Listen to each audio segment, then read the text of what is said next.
आज मैं आपके साथ नानी दादी के ज़माने का एक बहुत ही नायाब नुस्खा शेयर करने जा रही हूँ।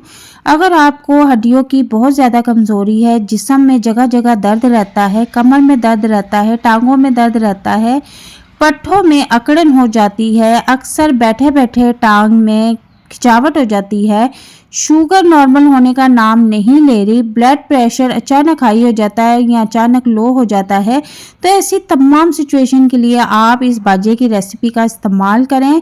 तो तरीकाकार मैं आपको बता देती हूँ। कि 20 रुपये का मैंने बाजरा लिया है, इंतहाई सस्ती रेसिपी है और इसके बेशुमार फ़ायदे हैं। तो यहाँ पर इसको अच्छी तरह से साफ़ कर लेंगे और साफ़ करने के बाद इसको वॉश कर लेंगे। वॉश करने के बाद आपने इसको इस तरह पानी में डिप करके रख देना है। बाजरा थोड़ा सा सख्त होता है, इसको एक रात के लिए आपने इस तरह पानी में भिगो देना है।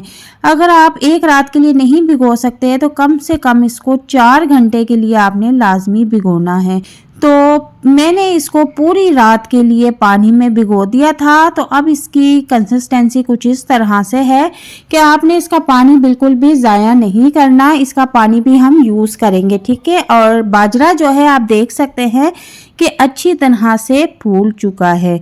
तो अब इस बाजरे की एक मज़ेदार सी रेसिपी बना लेंगे। इतने ज़्यादा इस बाजरे के फ़ायदे हैं, एक एक करके मैं आपको सब बताऊंगी। अब सबसे पहले हमने यहाँ पर पानी समेत बाजरे को ब्लेंडर में अच्छी तरह से पीस लेना है, ठीक है। ये सारा बाजरा हमने जग में डाल देना है। अब यहाँ पर आप देखें कि इसको अच्छी तरह से हम एक लिक्विड फॉर्म में बना लेंगे। 2 मिनट तक आपने ब्लेंडर जग में इसको अच्छी तरह से घुमाना है। ये पूरी रात का भीगा हुआ बाजरा है, बहुत ही आसानी के साथ इसका लिक्विड पेस्ट बन जाएगा। यहाँ पर अब आप देख सकते हैं कि ये बहुत ही आसानी के साथ रेडी हो रहा है। और अब हम इसको किसी कढ़ाई में निकाल लेंगे, ठीक है। चूल्हे का फ्लेम ऑन कर देंगे और अब इसको पकाना शुरू कर देंगे। तो अच्छी तरह से चम्मच चला लें और इसको मिक्स कर लें। और एक बॉईल आने के बाद हम इसमें दूध ऐड कर देंगे। आधा किलो दूध की क्वांटिटी है वो इसमें ऐड कर देंगे।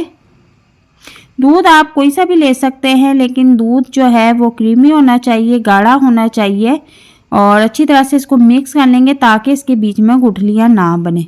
अब इसी दौरान मैं इसमें 1 टेबल स्पून इलायची पाउडर भी ऐड कर दूंगी और इसको अच्छी तरह से मिक्स कर लेंगे और इसको पकने के लिए रख देंगे। बहुत ही जल्दी बनकर रेसिपी तैयार हो जाती है और इसके इतने ज़्यादा फ़ायदे हैं उन ख़वातीन के लिए भी जिनके बाल बहुत ज़्यादा टूटते हैं, गिरते हैं और कंघा करने पर उनका जो कंघा है वो बालों से भर जाता है। तो ऐसी सिचुएशन में भी आप ये रेसिपी बना के यूज़ करें। टेस्ट के मुताबिक इसमें चीनी ऐड कर देंगे।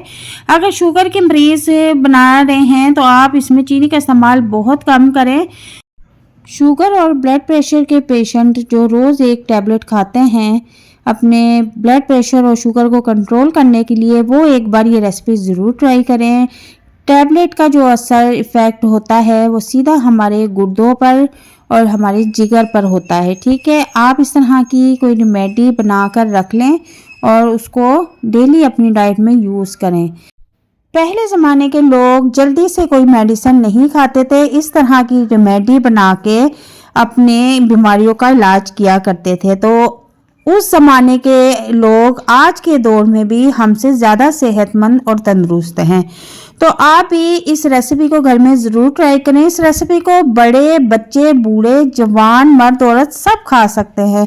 बहुत ही फ़ायदेमंद ये रेसिपी है, ख़ासकर उन ख़वातीन के लिए भी बहुत फ़ायदेमंद है जो वक़्त से पहले जिनके चेहरे पे झुर्रियाँ हो चुकी हैं, घरेलू टेंशन, परेशानियों से, बीमारियों से, अपनी एज से बहुत ज़्यादा बड़ी लगती हैं। तो उन लोगों के लिए भी ये रेसिपी बहुत फ़ायदेमंद है। ये लटकी हुई जिल्द को टाइट करता है और जिस्म में जहाँ भी आपके मोटापा है उसे ख़त्म करता है।